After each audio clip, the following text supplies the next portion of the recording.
Muito bem, meus irmãos. Oremos mais uma vez. Pai, queremos te agradecer por esse tempo de adoração e cremos que o Senhor já falou aos nossos corações através dos hinos, dos textos da confissão, dos textos bíblicos, dos momentos deste encontro, aonde nós podemos relembrar, ó Deus, as promessas que fazemos diante do povo de Deus como membros de uma comunidade cristã. Todos esses movimentos, de alguma forma, já têm santificado o nosso coração, já têm transformado as nossas vidas, de maneira muito sutil. Mas neste momento nós vamos nos debruçar na Tua palavra, vamos ouvir a Tua voz e queremos te pedir, Pai, que através da ação do Teu Santo Espírito, o Senhor fale de maneira poderosa aos nossos corações. O Senhor derrame graça, entendimento, compreensão, discernimento, Senhor, sobre as nossas vidas, para que de alguma forma os nossos corações sejam transformados, redimidos, reorientados através da Sua palavra, Senhor. Nós pedimos isso em nome de Jesus. Amém. Muito bem, meus irmãos, nós estamos na nossa série de Natal, que tem praticamente, ou tem, na verdade, o mesmo nome do nosso musical de Natal. História do Novo no Velho, como as promessas do Antigo Testamento se cumprem na pessoa de Jesus. Como essas promessas se cumprem no nascimento de Cristo Jesus, nosso Senhor e Salvador. Nós estamos neste momento ímpar da nossa cultura, onde tudo é luzes, não é verdade? Tudo é luzes, né? Não sei se você já deu uma passeada aí no centro da cidade, acho que segunda-feira abre aí as comemorações oficiais da cidade, não é? Eu acho que é segunda-feira, né? Já abriu já? Você foi lá? Na sexta? E estava legal lá, Gui? Você não foi ainda? Você só ouviu? Ah, tá bom. Então, vai lá e depois não conta pra gente? Tá bom, então, obrigado. Mas uma das coisas que esse momento de luz aí traz, não sei para vocês, mas esse negócio de final de ano, pelo menos para mim, já falei aqui, é altamente estressante. E eu tenho tentado delimitar, nomear, porque quando a gente nomeia as coisas, a gente sabe qual é o tamanho do problema que nós estamos enfrentando. Pelo menos assim é comigo. Eu tento nomear as minhas insatisfações. Não sei se é assim com você, né? Se você não nomeia aquela coisa, aquela sua insatisfação, você não consegue talvez chegar à raiz do problema. Então eu nomeio os meus problemas. Todos eles. Ou pelo menos eu tento. E neste momento de final de ano, neste sentimento entre luzes e estresse, uma das palavras que me veio à mente foi insuficiência. Chego ao final do ano, não sei vocês, mas muitas vezes me sentindo insuficiente. Insuficiente. Parece que eu não consigo lidar com todas as tensões, com todos os problemas, com todos os pedidos, todas as exigências que a cultura, que a vida nos impõe, me impõe. Não sei se é assim com você. O sentimento de você não estar correspondendo à altura. Talvez isso aconteça dentro de um relacionamento, do seu relacionamento, do seu casamento. Você não corresponde, você se sente não correspondendo à altura. Talvez seja dentro do seu ambiente de trabalho. Seu ambiente de trabalho. Você lá trabalhando, se esforçando, mas você não consegue corresponder à altura das exigências do seu chefe. Então, talvez segunda-feira você vai chegar lá e você vai lidar com cobranças. A minha equipe ministerial vai chegar segunda-feira por volta das 9h30 da manhã e teremos cobranças. Né? Teremos cobranças. Mas isso acontece, isso faz parte da nossa vida. Não se sentir suficiente. Talvez seja com o relacionamento com seus filhos. Talvez seja com a sua vida financeira. Você olha para a sua carteira e você fala, é insuficiente para o Natal.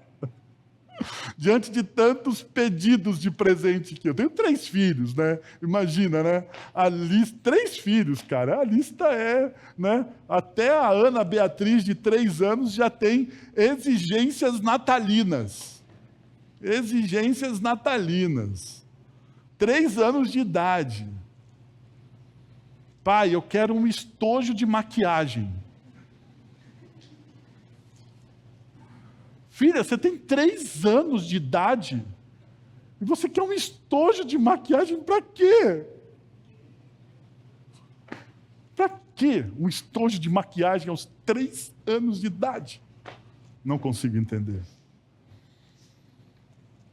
3 anos de idade já vaidosa. Olha como o pecado é miserável, né? Não é? Vocês não acham? Miserável esse pecado, né? Mas tudo bem. Mas uma das coisas que, neste momento, também a gente se depara, é que, diante da cultura, parece que aquilo que Deus nos oferece não é suficiente.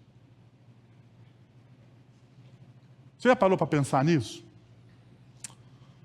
Essa experiência de que Deus te dá algo, de que Deus te abençoa, de que Deus derrama graça, mas parece que aquilo não é suficiente. Eu sei, talvez esteja te chocando, né? Porque muitas vezes, dentro da nossa teologia cristã reformada, nós precisamos, e nós declaramos isso, e isso é uma verdade, nós podemos dar graças em tudo, nós devemos dar graças em tudo. Em todo momento, em toda e qualquer situação, nós devemos dar graça, mas isso não é automático. Isso precisa ser intencional no nosso coração. Mas eu vou confessar algo para vocês, que talvez você fique com o pé atrás com esse pastor. Tem dia que eu não tenho vontade de dar graças. Tem dia que parece que as coisas são insuficientes. Parece que as provas da verdade de que Deus nos ama é insuficiente.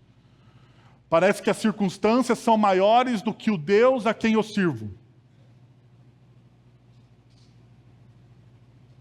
Parece que o medo nunca vai passar, nunca vai se dissipar. Parece que o deserto não tem fim.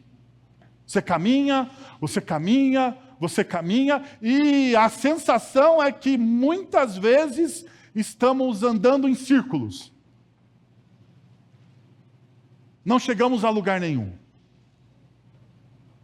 Como dar graças diante de uma situação como essa? Como ser grato a Deus diante de uma situação como essa? Como abastecer o nosso coração e não amargar, porque o grande problema é que, diante dessa situação, diante dessa constatação, você pode criar aquilo que a Bíblia vai chamar de raiz de amargura.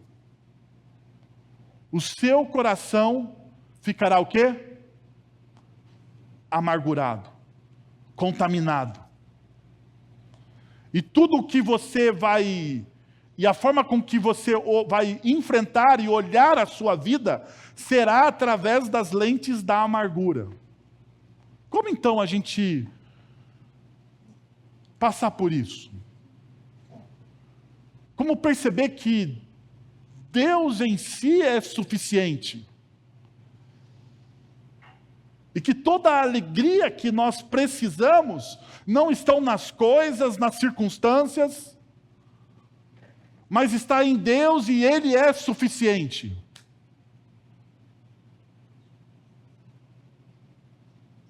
Como? Porque muitas vezes nós viemos, e aqui eu passo a mesma crise que vocês. Muitas vezes nós vamos em uma comunidade cristã, nós olhamos o pastor pregar, o professor de escola dominical ensinar da suficiência de Cristo, mas a pergunta que não quer calar é como? Como? Não é? Como? Ok, Cristo é suficiente. Mas como eu me aproprio dessa suficiência cristocêntrica na minha vida, para que eu possa desfrutar de uma vida plena? Se vida de verdade está em Cristo, como eu posso desfrutar dessa vida? Uma das formas é nós olharmos de maneira muito precisa para a palavra de Deus. Eu não sei se vocês sabem, mas existem, segundo os teólogos, entre 300 a 350 profecias direta ou indiretamente a respeito de Cristo no Antigo Testamento. Por que eu falo entre 300 e 350? Porque não o número exato, Wellington. Porque depende da interpretação do teólogo que você vai estar lendo. Alguns teólogos juntam algumas profecias e fazem uma contagem. Outros teólogos, eles dividem algumas profecias e daí você tem uma outra contagem. Mas todos concordam em uma coisa. Todas as profecias, direta ou indiretamente, a respeito de Jesus, se cumpriram nele. Todas. Todas. Um desses teólogos que faz essa diferença, Glenson Archer, ele diz o seguinte: a precisão com que as profecias messiânicas do Antigo Testamento são cumpridas em Jesus de Nazaré é uma das evidências mais fortes da inspiração divina das Escrituras. Agora, o Walter Kaiser, em seu livro, O Messias no Antigo Testamento, defende que existem cerca de 65 passagens específicas sobre o nascimento e a vida de Cristo, e todas essas passagens se cumprem nele. Isso revela um padrão consistente de que as promessas divinas ao longo da história redentora, elas são cumpridas. Ou seja, quando nós olhamos de maneira específica para aquilo que Deus está realizando na história, e nós tiramos os olhos sobre nossa vida, e nós ampliamos a nossa visão. Porque aqui está o segredo. Como eu não vou amargar? Você precisa tirar os olhos da sua vida e ter uma visão mais ampla da história. Do que Deus está fazendo na história. Porque muitas vezes nós entramos em desespero. Por quê? Porque os nossos olhos estão focados, fechados em uma única situação, em um único momento. E aquela única situação, aquele único momento nos consomem. Mas quando você se acalma e se afasta da situação, do problema, do plano, do desafio, quando você se afasta e quando você tem uma visão mais ampla, você percebe que aquele problema não é tão grande, que aquele desafio não é tão complicado. E no caso da espiritualidade cristã, você percebe que Deus está cuidando da história a qual você está inserido. E se Deus está cuidando da história em todos os seus detalhes, dando detalhes, perceba, detalhes, Isaías capítulo 7, verso de número 14, a virgem ficará grávida e dará à luz a um filho e se chamará Emanuel. É cumprido em Mateus capítulo 1, versos 22 e 23. Jesus, no seu ministério e na Galiléia, Isaías capítulo 9, versos de 1 a 2. E o povo que caminhava nas trevas viu grande luz. É cumprido em Mateus capítulo 4, versículo 13, verso 16. O sofrimento e morte de Jesus em Isaías, capítulo 53. A sua paixão é cumprida em Mateus 27 e em João, capítulo 19. Jeremias fala sobre o massacre das crianças em Belém. Jeremias, capítulo 31, verso de número 15.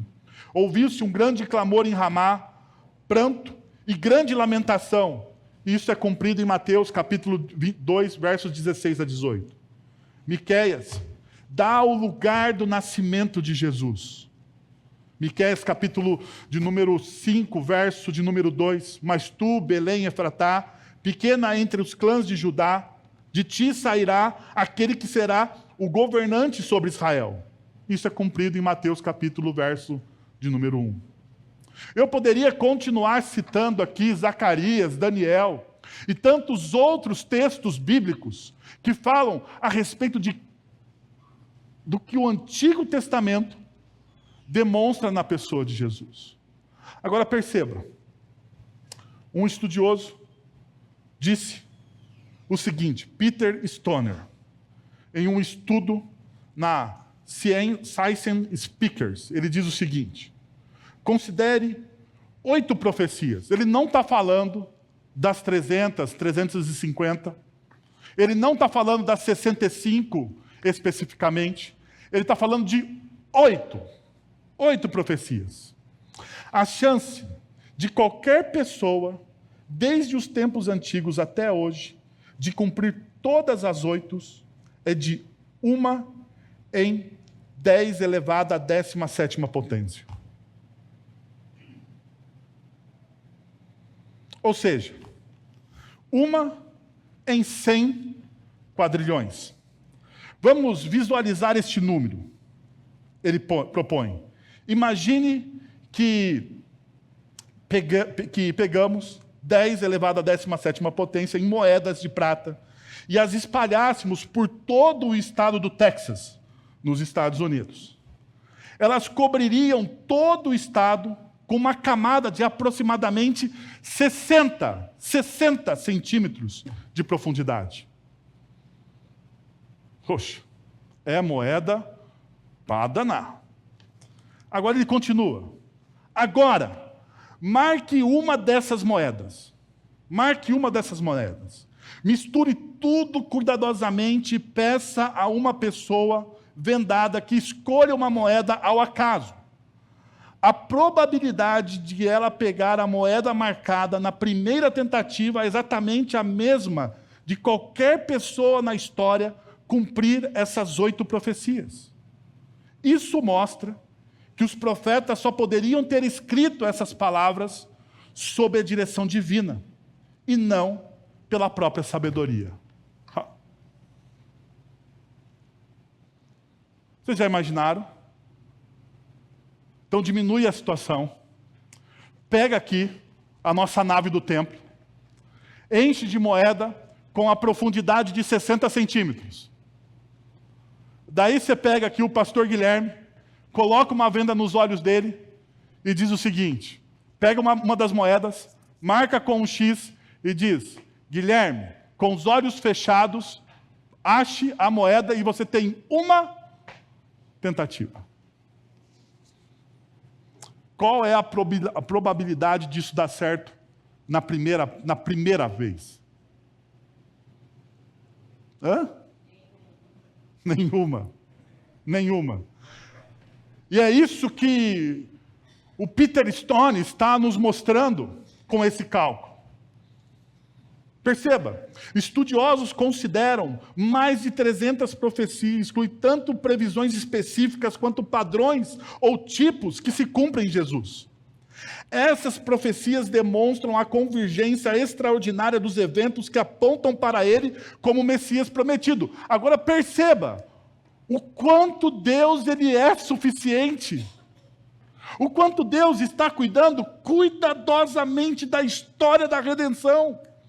E deixa eu te dizer uma coisa, você está inserido nessa história. Você não está à parte dessa história. Você está inserido nessa história. E se Deus está cuidando de maneira detalhada de cada parte dessa história, Ele vai cuidar de maneira específica da sua vida.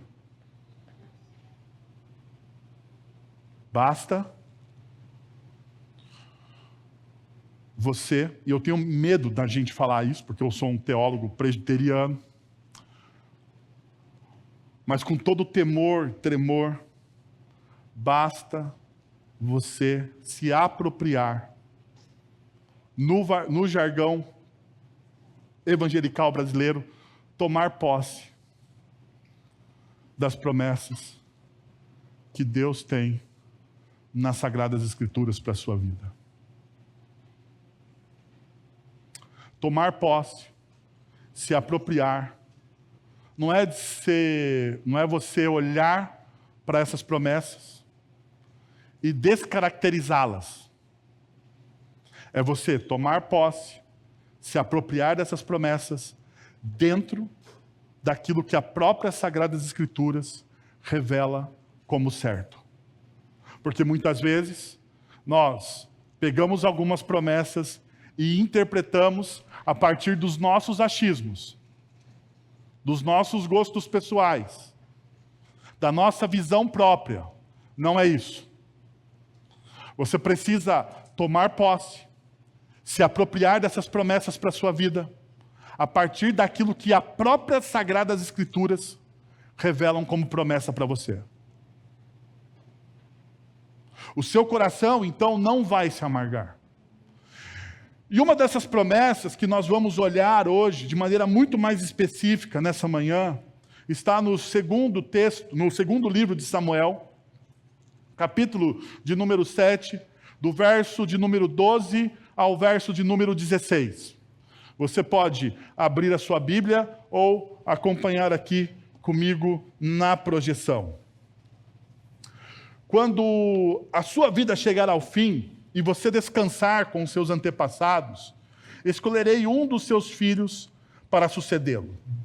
O profeta Natã está conversando com o rei Davi aqui, só para você ter o contexto do que está acontecendo no texto.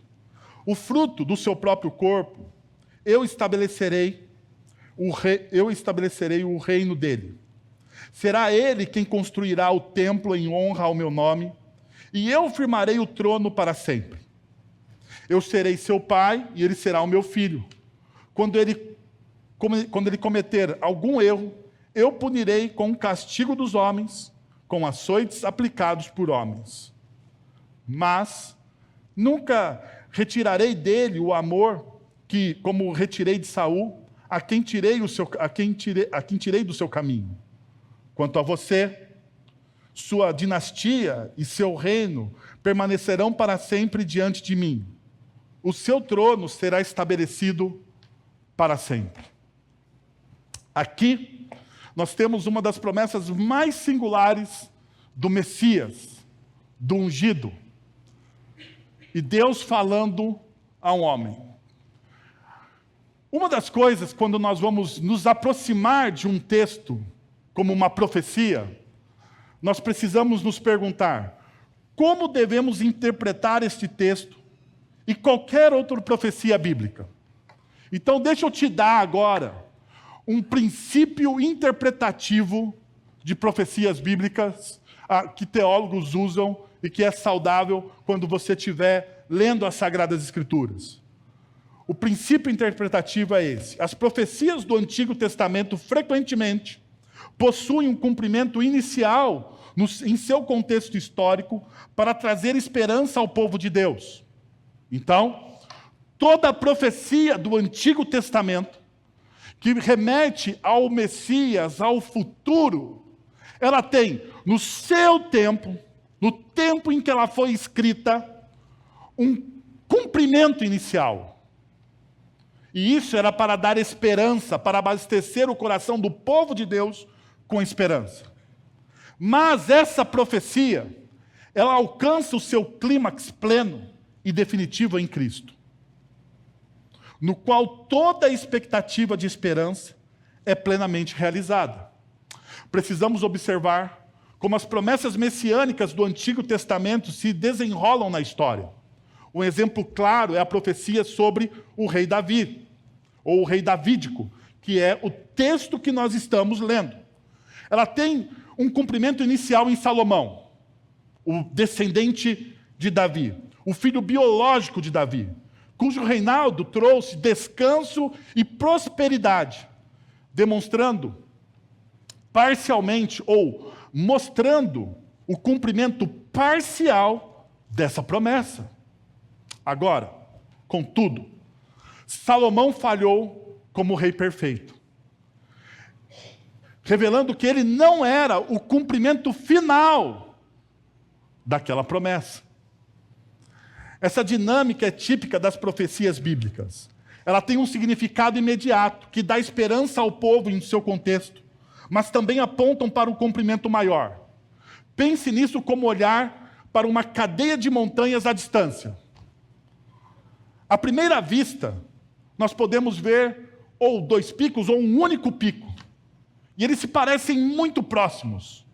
Mas quando nós nos aproximamos, percebemos a distância entre eles. Nós percebemos as nuances, os relevos. Assim também é quando nós estamos olhando para essa profecia. Salomão foi o primeiro pico dessa promessa. Mas o pico final, o clímax, é Cristo. Ele é o Rei eterno e perfeito que cumpre todas as promessas e todas as expectativas de esperança. Então, quando você estiver diante dessa profecia, ou diante de qualquer texto bíblico que tenha uma profecia, você precisa se lembrar disso. Deus está revelando algo para aquele primeiro público que leu, que recebeu aquele texto. No entanto, o clímax é o Cristo. Perceba como nós vemos isso no texto em qual nós estamos estudando. O reino eterno de Salomão a Cristo. Salomão iniciou a promessa de um reino, mas Cristo é o rei cujo o governo nunca terá fim. Então Salomão, ele começa a promessa de um reino para sempre, feita a Davi em Samuel capítulo 7, verso de número 13, começa em Salomão. Mas ele não pode cumprir plenamente essa promessa. O seu reinado foi passageiro. O cumprimento total ocorre somente em Cristo, cujo governo é eterno e perfeito. Como afirma John Stott, Salomão é uma sombra da realidade de quem Cristo é. Sua realeza, sua sabedoria, seus feitos magníficos são apenas reflexos daquilo que Cristo faria de maneira perfeita.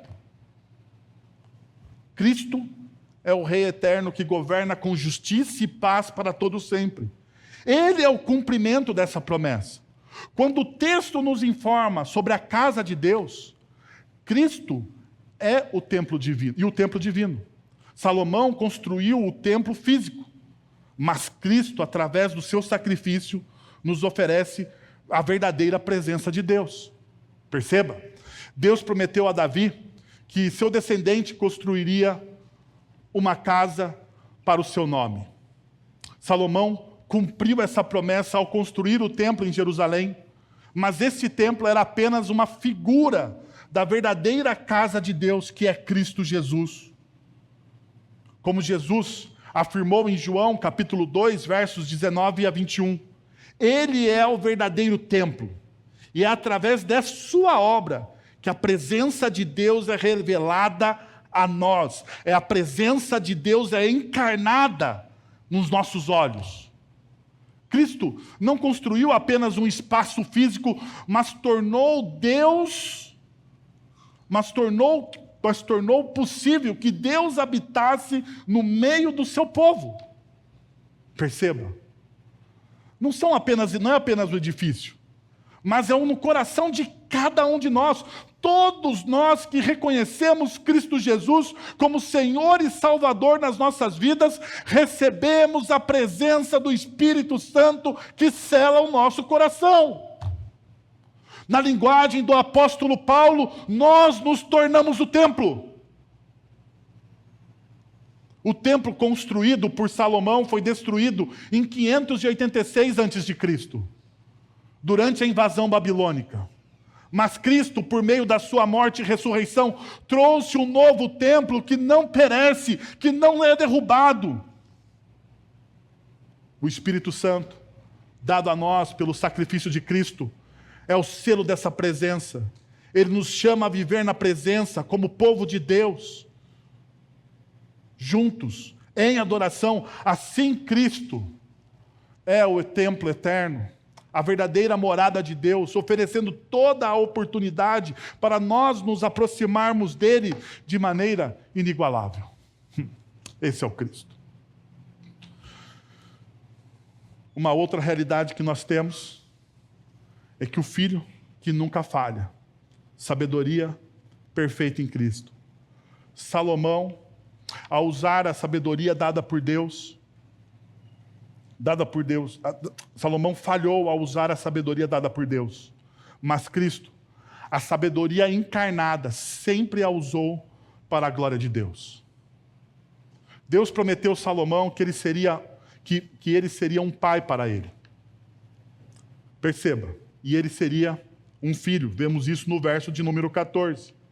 E essa promessa foi parcialmente cumprida em Salomão, que ao pedir sabedoria para governar, recebeu a dádiva divina. Contudo, Salomão falhou em usar essa sabedoria, corrompendo a dádiva com seus pecados e falhas. Em contraste, Cristo, a verdadeira sabedoria encarnada, usa os seus dons, talentos, a sua vida, de maneira perfeita e sempre para a glória de Deus. Como Jonathan Edwards nos ensina, Cristo é a manifestação suprema da sabedoria de Deus, não apenas em palavras, mas em suas ações redentoras. Cristo, o Filho perfeito, usa a sabedoria divina para realizar a obra de salvação e estabelecer o reino de Deus, enquanto Salomão, embora dotado de sabedoria, não conseguiu cumprir isso de maneira plena. Vocês perceberam? É simplesmente uma sombra. Então, quando você olha para a profecia, em um primeiro momento você vê essa sombra, esse tipo, essa imagem, que ela não é perfeita, ela é incompleta. Ela se torna perfeita e completa somente em Cristo Jesus. Mas uma coisa, então, passa aqui a nos chamar a atenção. Quais são as lições práticas disso aqui? Eu te dei agora não vou chamar de aula interpretativa de profecias, porque seria de muita soberba minha. É simplesmente uma forma de você olhar para essas profecias e não cair em algum erro teológico. No entanto, quais são as lições que esse texto traz para os nossos corações hoje? Como esse texto fala a nossa realidade hoje, sobre a suficiência e o cuidado de Deus para as nossas vidas? Primeiro ponto, deixa eu te falar. Deus rejeita a lógica humana e subverte radicalmente, revelando a sua graça. Veja o versículo que nós lemos do verso de número 12. Quando a sua vida chegar ao fim e você descansar com seus antepassados, escolherei um dos seus filhos para sucedê-lo, um fruto do seu próprio corpo, e eu estabelecerei o reino dele. O contexto do capítulo de número 7, se você olhar, o contexto de Samuel, 2 Samuel, capítulo de número 7, é quando Davi tem uma grande ideia. Davi está num tempo de paz. As guerras cessaram. O reino está estabelecido. Ele está em paz. E quando nós estamos em paz, nós temos o quê? Grandes ideias. Então Davi é como nós, gente da gente. Está em paz, os boletos estão pagos, os inimigos estão acalmados, as crianças estão no parquinho. A sua esposa está satisfeita com a vida. Não há nada que incomode Davi. Davi está no seu palácio, sentado no seu sofá, olhando de Jerusalém a tenda do tabernáculo de Deus. E eu posso imaginar essa imagem. Do seu lado, tomando um café, talvez descafeinado. Descafeinado. Está quem? Natã, o profeta. E Davi, naquele momento de paz, ele olha e fala assim: tive uma ideia. Eu estou aqui nesse palácio. Olha só. Vivendo de maneira abundante. E Deus naquela tenda? Naquela tendinha? Não. Vamos construir o quê? Vamos construir um tabernáculo, um templo, uma coisa grande, porque Deus é grande. Vamos construir isso. Porque afinal de contas, Deus foi bom para comigo, me deu tantas coisas que eu não merecia. Me tirou lá dos campos, dos pastos, e me fez rei sobre Israel. Tenho que fazer alguma coisa para agradecer esse Deus. E daí Davi faz o quê? Compartilha isso com quem? Com Natã. Estava lá do lado dele, sentado, olhando Jerusalém do palácio. Qual que é a primeira resposta que Natã dá a Davi? Vocês lembram? Qual que é a primeira resposta? Antes de você responder isso, deixa eu te perguntar uma coisa. Profeta de Deus erra? Sim ou não? O que vocês acham? Profeta de Deus fala coisa equivocada? Sim ou não? Não, sim ou não? Não me venha com interpretações equivocadas. Pergunta objetiva, resposta objetiva. O profeta de Deus erra sim ou não? Erra. Erra. Natã falou o que para Davi? Vai lá, Davi, Deus é contigo. Bota a obra aí. Está lá no texto. Vai lá, Davi. Deus é contigo. Faz o que está no seu coração. Porque afinal de contas, um templo, hein? O que Deus diz? Então a primeira coisa para você, crente brasileiro que fica aí no YouTube ouvindo os profetas da vida. Profeta erra, hein? Toma cuidado com o profeta que você está ouvindo por aí. Tá? Porque esse negócio aí de assim diz o Senhor, tá? Já acabou. A revelação plena e completa das Escrituras está lá. E o Natã, na primeira resposta dele, se você for honesto com o texto, se equivocou. Vamos dizer que ele errou. Foi tomado pela emoção. Se equivocou. Respondeu o que estava na cabeça. Não perguntou para Deus. Teve que voltar, porque Deus visita o Natã e diz: Natã, não é aquilo que você disse, não. É aquilo que eu vou fazer. Vai lá e avisa o Davi, que é o texto que nós lemos. Vai lá e diz para o Davi que ele não vai construir a minha casa. Vai lá e diz para o Davi que eu vou fazer desse jeito, e os planos são meus e não são seus. Essa é a questão. Mas perceba uma coisa. Veja. Davi tem uma ideia. Davi tem um desejo de construir uma casa para Deus. É o que nós olhamos. Logo no começo do texto, se você ler o texto de 2 Samuel, capítulo 7, logo no versículo de 1 a 2, você vê isso. No entanto, perceba que Deus vai dizer não. E perceba uma outra coisa. Deus, ele começa falando: eu escolherei um dos filhos para sucedê-lo. Eu estabelecerei o reino dele. Quem escolhe o filho da sucessão? É Davi ou é Deus? É Deus. É Deus. Perceba essa realidade, esse princípio que permeia todas as Sagradas Escrituras. No contexto da graça, a primeira ação não é humana, mas sempre de Deus. Ele é o protagonista de toda a história. Davi, ele tem o desejo de construir essa casa para Deus. Ele pode parecer estranho a nós, como leitores modernos, mas era uma prática comum no mundo antigo. Os reis frequentemente erguiam templos para os deuses, como uma forma de adorá-los e de honrá-los, ao mesmo tempo de consolidar sua própria autoridade política e religiosa.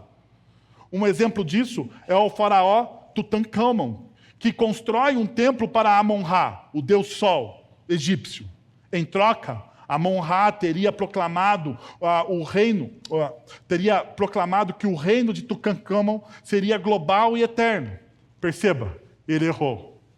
Mas essa era uma das práticas. Mas veja uma coisa que permeia a nossa religiosidade, porque nós achamos que podemos barganhar com Deus. Nós achamos que Deus trabalha através da nossa lógica. Perceba, você constrói um templo para Deus. E Deus está de letra minúscula de propósito aí. Você vai lá e você quer dar algo para Deus. Você constrói para Deus. Logo, o que você faz deixa Deus famoso, envaidecido. O terceiro passo da religiosidade é que esse Deus que recebeu algo de você fica grato e abençoa e concede os seus desejos. E daí o ciclo se repete. Pergunta: a maioria das igrejas evangélicas brasileiras está firmada neste princípio, sim ou não? Mas este é o princípio das Sagradas Escrituras? Não. Tem algo que você possa fazer para Deus que Ele já não tenha? Tem algo que você possa oferecer a Deus que já não seja dele? Você pode oferecer algo a Deus que não seja dele? Dar algo para Ele que Ele já não possua? Acaso Ele precisa de você para alguma coisa? O que você acha? Você acha que Deus ele precisa de você? Você acha que Deus precisa do seu dinheiro? Das suas ofertas? Do seu esforço? Deus não precisa disso, porque o atributo de ser Deus é que Ele é suficiente. Suficiente. Deus ele não é um Deus que está em crise, que precisa de adoradores. Não, Ele escolhe ter adoradores. Ele não precisa de adoradores, mas Ele escolhe ter pessoas com quem Ele se relacione. Isso é o que Deus, desde a eternidade, já previu. Perceba, Deus rejeita a lógica da proposta de Davi e inverte essa lógica humana. Não é você que estabelece Davi, não é você que constrói Davi, não é você que estende o teu amor até mim, mas é a minha graça que vai até você. Sou eu que derramo do teu amor, sou eu que te escolhi, sou eu que te dei. Tudo agora que você faz, Davi, tudo o que você faz agora, a partir deste momento, Davi, é uma resposta de gratidão. É uma resposta de gratidão. A casa de Deus, a casa que Deus constrói, não carrega as inscrições construída por Davi, porque nós gostaríamos disso, né? Nós gostaríamos que as coisas que acontecem na igreja, nós gostamos disso, na verdade, que as coisas que acontecem numa comunidade cristã tenham o quê? O nosso nome estampado lá. Mas não é assim. Não é assim.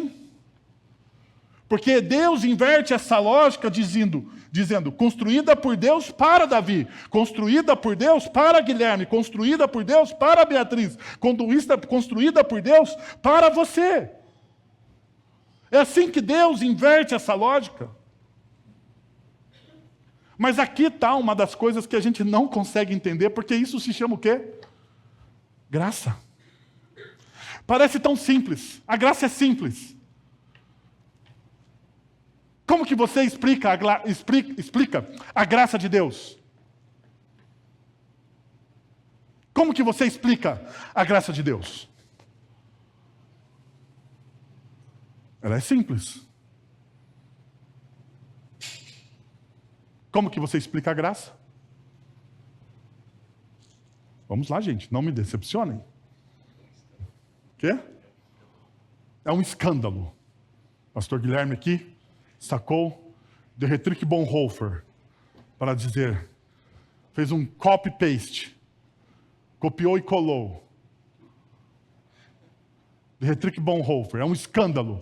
A graça é um escândalo. De que maneira simples você explica a graça? Porque a graça é simples. Amor? Favor imerecido. Favor imerecido. A graça é um favor imerecido. Você não merece. Mas eu, de maneira graciosa, te dou. Te abençoo. Você não merece, porque você é um pecador, mas de maneira graciosa eu te dou. Eu tento ensinar esses conceitos para os meus filhos. Toda vez que o meu filho apronta, que não é aprontar, sabe, aquela aprontada que merece uma semana sem videogame, não é essa. É aquela aprontada leve, aquela baguncinha leve, sabe? Eu deixo ele alguns minutos ali, pensando, e de repente ele vem e fala assim, papai, eu quero um chocolate, eu quero alguma coisa. E eu faço um terrorismo com ele. Eu olho para ele e falo assim, mas você merece? Você não errou? Você não foi sem educação com o seu irmão? Você não respondeu para sua mãe? Isso com o meu filho mais velho, o Arthur. Você não desrespeitou o seu pai? Você merece?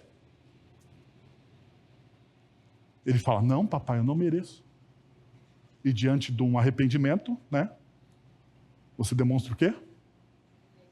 Graça. Eu falo assim, filho, então eu vou te dar. E ele pergunta, mas por que você vai me dar, papai? Eu falo assim, porque você é um pecador, você não merece, mas isso é o quê? Graça. Graça é um favor imerecido. Imerecido. Você não merece.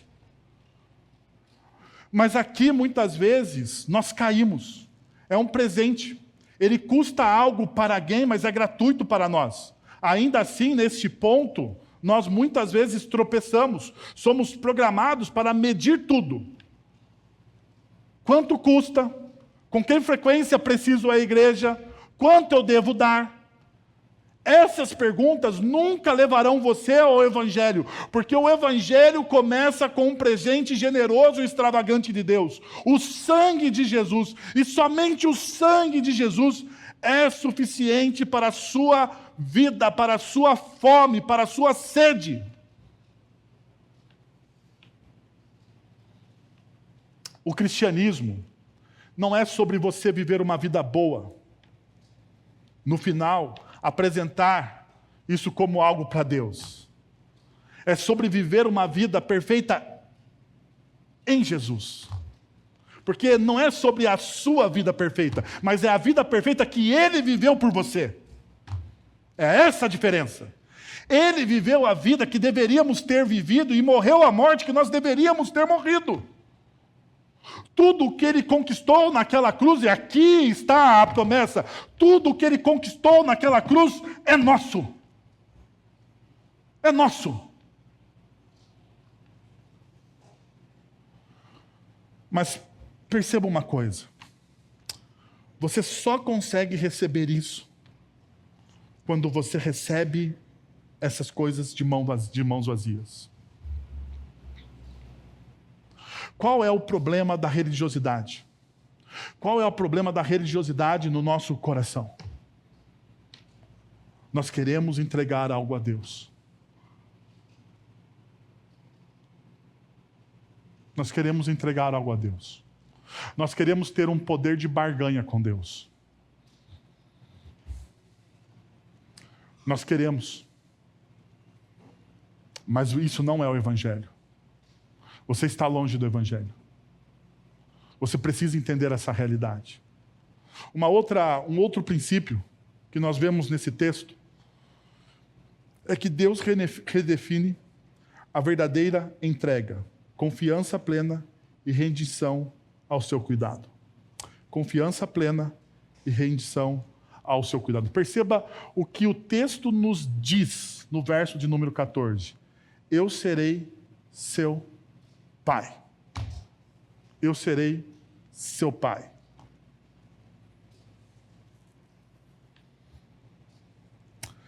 Deus redefine o conceito de entrega revelando sua suficiência, pois todo pai é provedor.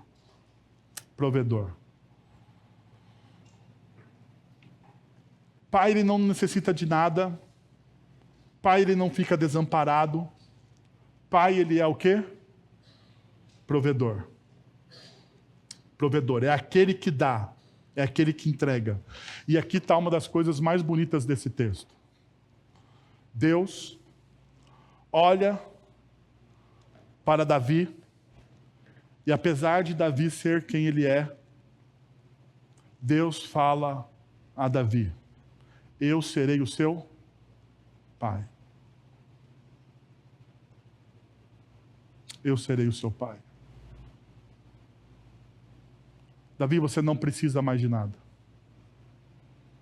Eu estou, como pai, suprindo as suas necessidades.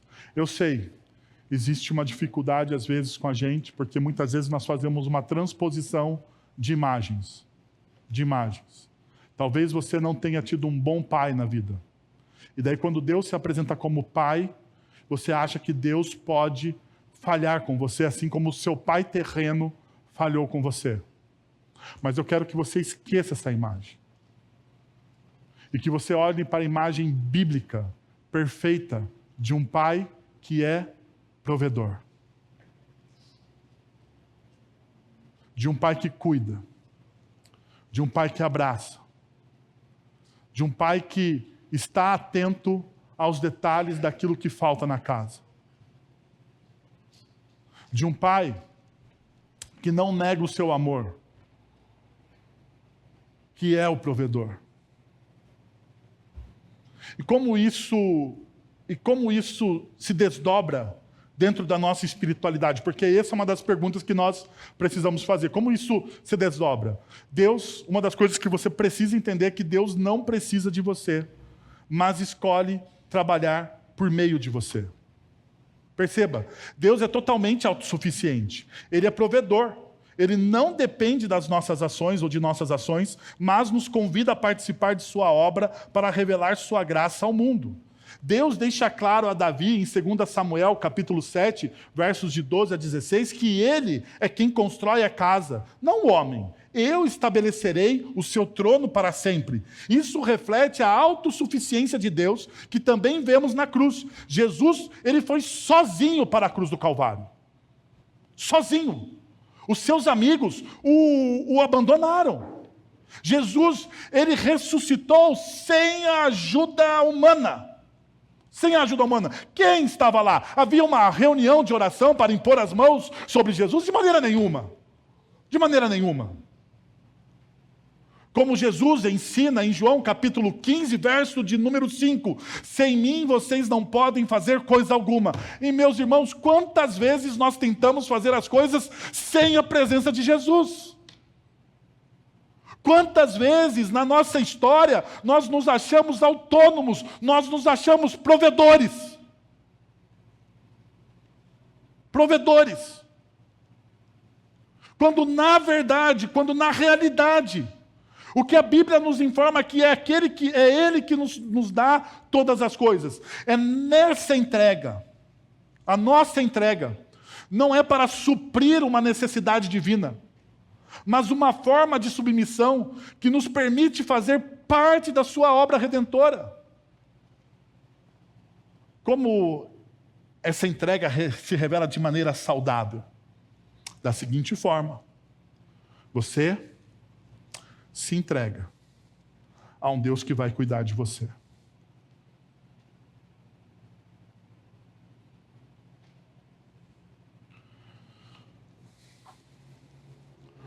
Ser pai me revela muitas realidades da espiritualidade cristã. Muitas das realidades. Eu tenho uma filha de 3 anos. E talvez seja por isso que Jesus diz que nós precisamos, às vezes, ser como crianças, para herdarmos o reino dos céus. A minha filha de 3 anos, a Beatriz, a Ana Beatriz, mas ela não gosta de Ana. Não gosta. Não sei porquê. Cheia de vontade essa menina, né? Não gosta de Ana. Não gosta. Se você perguntar Ana, ela fica brava e vai chamar, meu nome é Bia. Tá? Ok. Bom, a Bia, tudo o que ela vai fazer, ela pede permissão para o pai ou para a mãe. Mesmo quando ela vai aprontar. Mesmo quando ela vai aprontar. Por exemplo, esses dias, eu estava na parte de baixo em casa, no computador, olhando algumas coisas. A Bia chegou para mim e falou, papai, posso ir no seu quarto? Eu falei, pode, filha. Vai. Eu, pai, desavisado. Tá bom, vai. Quando a minha esposa chegou no quarto, a Bia tinha pegado a maquiagem, aquele creme de base, colocado assim, sabe, na parede dos móveis. Tudo. E a Bia chegou, a Catherine chegou assim, deu uma leve chamada de atenção. Né? Minha filha, o que você está fazendo? O que ela falou? O papai deixou. O papai deixou, mãe. Mas ela não me falou que ela fazia aquilo. Mas a realidade desse fato me mostra João 15. Sem mim vocês não podem fazer coisa alguma. A gente faz as coisas, às vezes, nas nossas vidas, sem pedir a permissão devida para Deus. Sabe? Eu estou vendo alguns dos nossos jovens que estão aí se preparando para o casamento. E eu acho isso muito legal. Muito legal. Mas deixa eu te fazer uma coisa, eu não estou jogando balde de água fria em ninguém. Tá? Eu não tenho responsabilidade nenhuma depois disso aqui. Mas eu gostaria que você, diante de uma decisão tão importante quanto o casamento, se você perguntou para Deus se essa é a pessoa. Se você perguntou para Deus se essa é a pessoa. Deus, essa é a pessoa com quem eu devo casar? Deus, é essa pessoa que eu vou compartilhar a minha vida? Porque o casamento, na espiritualidade cristã, ele não é um sacramento, mas ele é uma aliança. Ele é uma aliança. Ele é uma imagem daquilo que Jesus fez pela igreja. Paulo vai dizer isso em Efésios capítulo 5. Então você toma um passo tão importante na sua vida e você não pergunta para Deus. Você não pergunta para Deus? E se Deus de alguma forma, deixa eu te dizer uma coisa, você jovenzinho, jovenzinha, que está aí namorando, se preparando, se Deus disser não, não tenha o quê? Não tenha medo. Não tenha medo. Não vá em frente. Não vá em frente, porque provavelmente você se dará mal. Mas quantas decisões importantes das nossas vidas nós não perguntamos a Ele? Segundo, entregar-se a Deus é uma resposta natural de um coração transformado. A entrega não é uma obrigação, mas um reflexo da gratidão. Quem experimentou a graça de Deus deseja responder com generosidade e amor. Deus não está atrás de escravos. Deus não está atrás de escravos. Deus não está formando uma seita, uma religião. Não. Deus está atrás de um povo, está formando um povo. E um povo que responde em amor. Davi desejou construir um templo para Deus, e embora Deus não tenha permitido isso, Davi fez isso como uma forma de agradecimento por tudo aquilo que Deus proporcionou para ele. É essa a dinâmica do texto. Esse desejo nascia de um coração grato pelo que Deus já havia feito. Perceba, em 2 Samuel, capítulo 24, verso 24, Davi diz: não oferecerei ao Senhor, meu Deus, holocausto que não me custe nada. Este é um princípio de gratidão.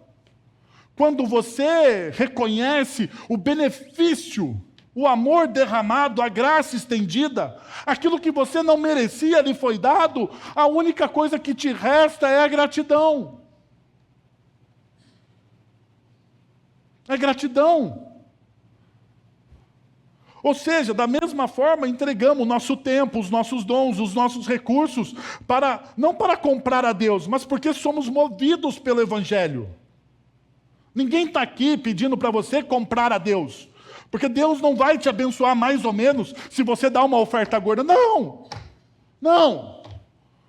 Mas se você não é grato por aquilo que Deus lhe fez, se o seu coração não se enche de alegria, e se você não é capaz de se comprometer com a obra de Deus na sua vida, através dos seus dons, através do seu tempo, através dos seus recursos, me desculpe, aonde está o fruto da gratidão? Aonde está? Se você vem uma comunidade cristã e se torna um consumidor do Evangelho, aonde está o fruto da gratidão?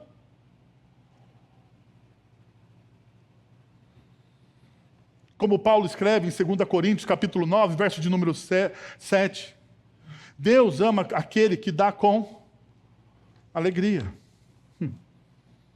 Deus não está atrás daquilo que você tem simplesmente porque Ele precisa. Não. A alegria revela a sua gratidão a Deus. Em Cristo, Deus nos deu o seu melhor. Em Cristo, Deus nos deu aquilo que era mais precioso para Ele. Parte dele. Parte da Trindade. Em Cristo, Deus nos deu aquilo que lhe era mais caro. Ou seja, nossa entrega é uma resposta de quem foi profundamente transformado por essa graça. Entregue-se totalmente a Deus e confie em sua direção.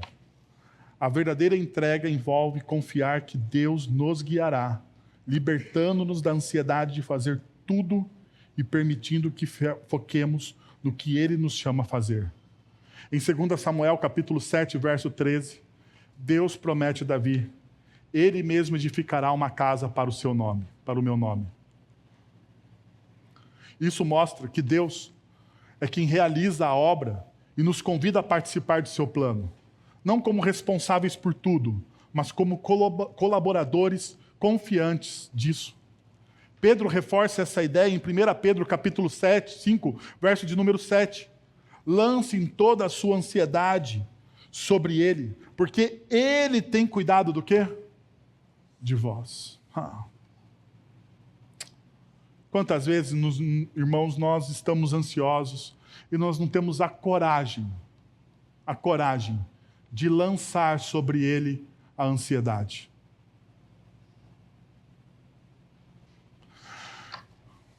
A pergunta é: como nós lançamos a nossa ansiedade sobre esse Deus que cuida de nós? Como? Como nós fazemos isso? De maneira simples? Como nós fazemos isso? Uma das formas de você lançar a sua ansiedade sobre Deus é orar. Orar. Orar e entregar. Nós somos ansiosos porque nós não temos a coragem de entregar. Nós mantemos as rédeas das coisas nas nossas mãos. Nós achamos que vamos conseguir resolver. Mas eu quero desafiar você a fazer uma oração de entrega. Quando nós nos entregamos totalmente a Deus, descansamos em sua soberania e cuidado. Não precisamos carregar sozinho todas as nossas expectativas humanas. Em vez disso, confiamos em Deus que Ele vai nos guiar, que Ele abrirá o caminho, independente das circunstâncias. Isso é entrega. E essa entrega nos liberta da culpa de não dar certo. A ansiedade também nasce desse sentimento de culpa do fracasso. Ah, como é difícil lidar quando nós erramos, ou quando nós fizemos as coisas, ou quando nós fizemos as escolhas equivocadas. Como viver em paz assim? Você precisa voltar e entregar a sua vida de maneira confiante, reconhecendo que Deus está cuidando de vocês, apesar dos seus equívocos. Apesar dos seus equívocos. Apesar dos seus erros. Apesar dos seus descaminhos, Deus está cuidando de você. No final do livro de Gênesis, conta-se o fim da história de José do Egito. O fim da história. Não sei se você lembra, mas José, ele era o filhinho do papai. Ganhou uma túnica bonita do pai, cara. Foi lá e se mostrou para os seus irmãos, não foi? Foi lá, mostrou a túnica para os irmãos. Olha, minha túnica é melhor do que as suas. Os irmãos ficaram com raiva dele. O que fizeram? O que fizeram? Deram um cacete nele, jogaram ele no poço e depois venderam como? Escravo. Venderam como escravo. Ele foi para o escravo, ficou no Egito, lá. Foi escravo do Potifar, passou por poucas e boas, chegou no final, estou resumindo, porque não temos tempo. Não temos tempo, não vou ficar contando a história toda, você vai ler na Bíblia. Chegou no final, grande fome, se tornou governador do Egito. Se tornou governador do Egito. Vice-regente. Tinha o faraó, e embaixo do faraó tinha quem? Ele, o José. Há uma grande fome lá na região. Os irmãos de José vão lá mendigar o pão. Quem que eles encontram? O José. Tem alguns fatos maravilhosos no texto, que depois você lê. Mas no final do texto,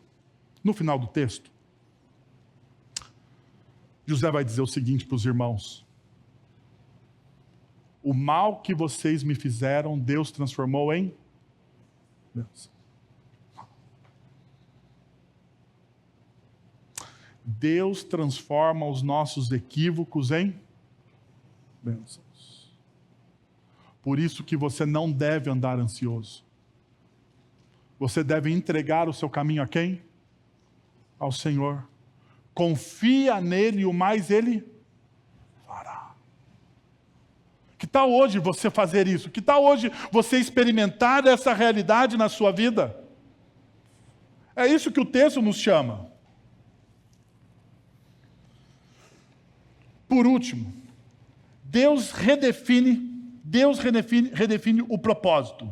Decepções que nos conduzem à confiança e redenção. Perceba, será Ele quem construirá o templo em honra ao meu nome. Davi não será o quê? Você. Davi, você teve a grande ideia. Você teve a grande ideia, mas não será você. Davi, desejando construir uma casa para Deus, recebe o quê? Recebe o quê? Não. Um não divino. Esse não traz à tona o mistério de como Deus usa nossas decepções como parte do seu plano maior. Porque nós temos uma dificuldade na nossa espiritualidade. Nós achamos que Deus sempre vai dizer o quê para nós? Sim. Mas não também é o quê? É resposta. Deus também diz que não é resposta. Você pode tomar um não de Deus. E como você vai conviver com isso? Deus disse não para mim. Será que Ele me ama? Ou não? Quando Deus diz não para você, Ele te ama, sim ou não? Sim. Ele ama você, mesmo te dizendo não. Mesmo te dizendo não. Por quê? Porque, veja, mesmo eu sendo falho, pecador, imerecedor da graça de Deus, eu quero o melhor para os meus filhos. E eu querendo o melhor para os meus filhos, eu preciso dizer o que para ele? Não. Não vai fazer isso.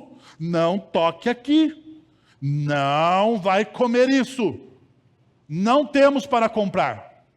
Há limites. Não.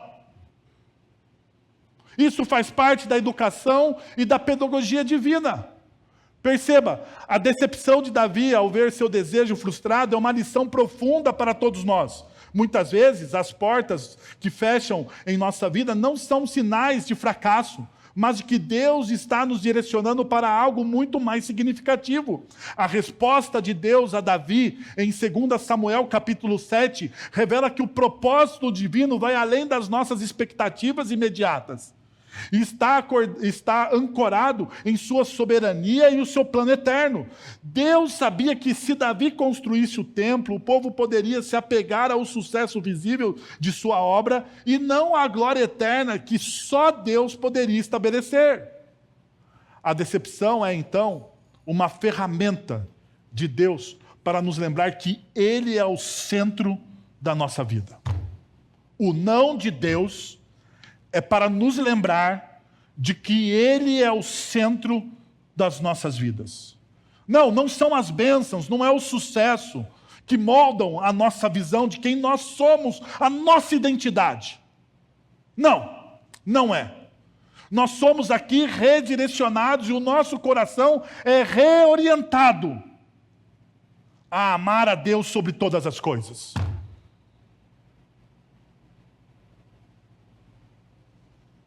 Amar a Deus sobre todas as coisas ensina você a entregar as suas coisas a Deus, a vir a Ele de mãos abertas.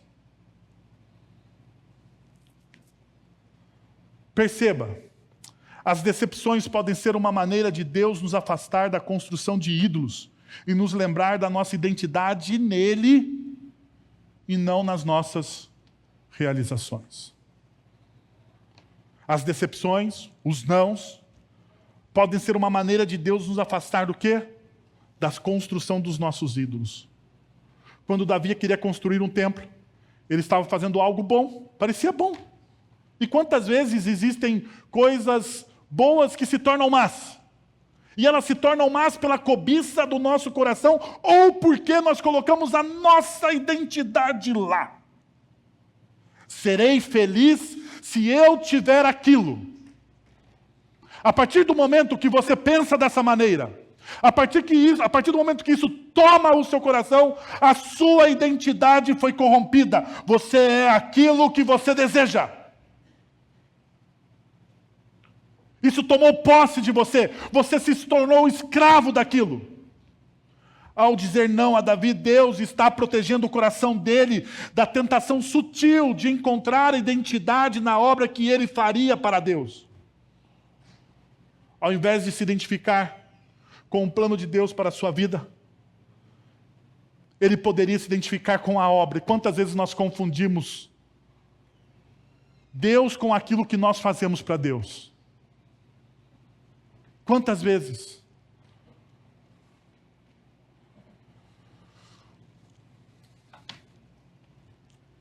Esses dias, eu tive que reorientar o meu coração.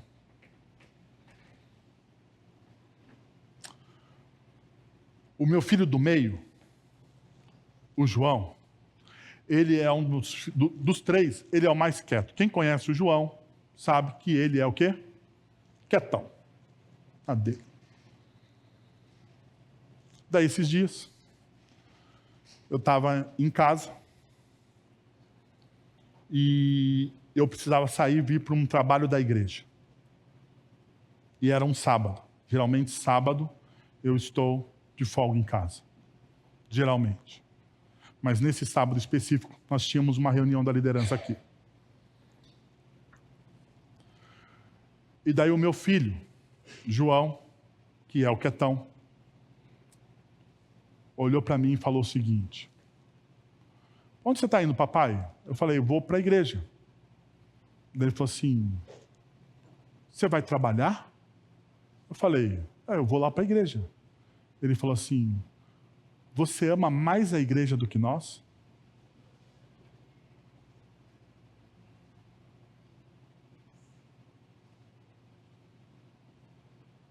Por isso que eu cheguei atrasado ontem, gente. Quer dizer, quase atrasado.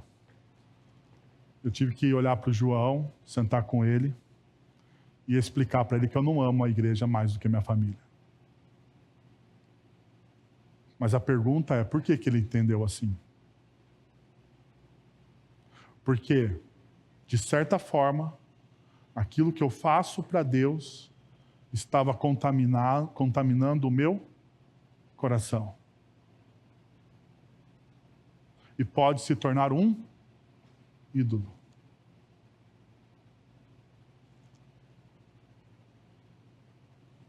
Estar envolvido na missão é algo necessário e urgente, mas não pode substituir a sua identidade. Não pode ser maior. Não deve ser maior.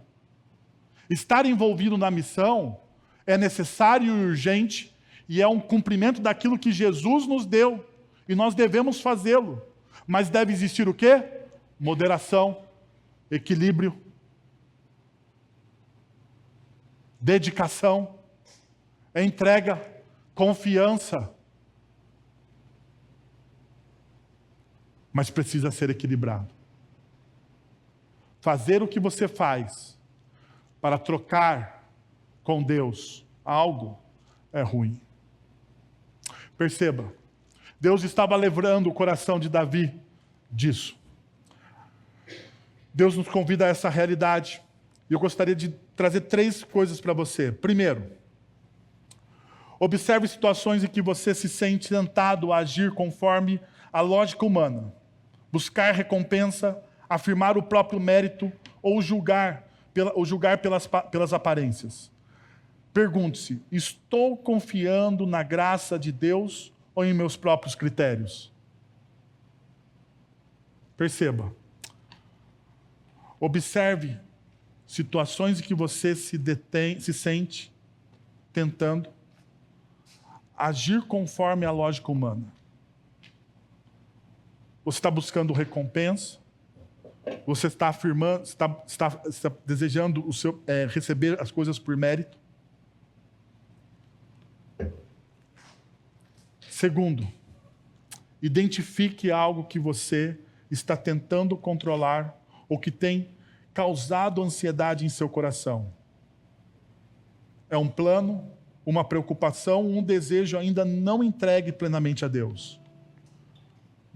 O que você ainda não entregou? O que você ainda está retendo no seu coração? Identifique. É intencional. Identifique de maneira intencional.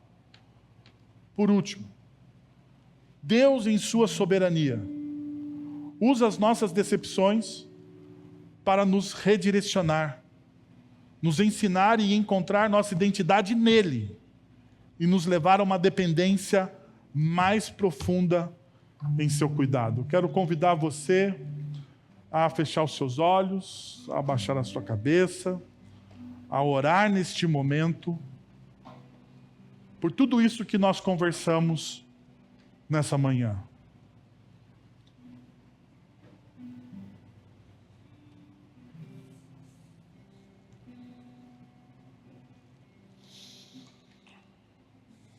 Pai, nós estamos na Tua presença nessa manhã, querendo reorientar o nosso coração a entregar tudo a Ti, Senhor. A buscar em Ti a nossa identidade, a lançar sobre Você, sobre o Senhor, as nossas ansiedades. Nos ajuda, Senhor. O Senhor conhece o coração de cada um. O Senhor sabe o que cada um pensa, planeja, as dúvidas, os medos, os anseios. E eu quero te pedir, Pai, que em nome do Senhor Jesus, o Senhor abençoe e derrame do Teu amor, Pai, para a honra e glória do Teu nome. É assim que nós oramos. Amém. Vamos receber a bênção. Agora, irmãos, que a graça de nosso Senhor e Salvador Jesus Cristo, o amor de nosso Deus e Pai, o conselho, o consolo, o poder e a ação do Santo Espírito de Deus estejam sobre vocês agora e pelos séculos dos séculos. Amém.